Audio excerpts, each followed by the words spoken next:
swimsuit? Oh yeah, absolutely. Always do. I always do. Okay. In my bag, I got everything. Swimming suit, not swimming suit. Okay. You name it, I got it. Well, I heard you're going to Florida this weekend. Absolutely. You know what? It's tomorrow, so I'm fully ready to get on the airplane. Okay, going to Florida tomorrow. What do I do over there? Well, you're going to CES Connect. Oh my goodness! So that's the CES trade show that's happening in Orlando, Florida. I understand. The last time they had this show was like a few years ago. 2018, I believe. Even earlier than that. Yeah, it was 2018. 2018? Mm-hmm. Oh my goodness, that's 6 years ago. Yeah. No.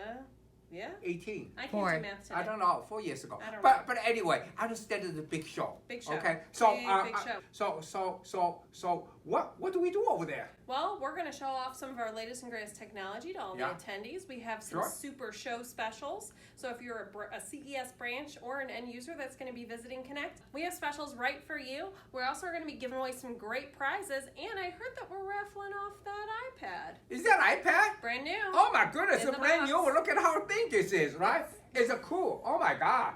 Yeah, you can't have that. I cannot have that? No, we're giving it away. Okay. At the CES Connect show in Orlando. So hopefully you packed your swimsuit too, and you'll see us there. If not, we'll see you on the City Walk in Orlando. Right.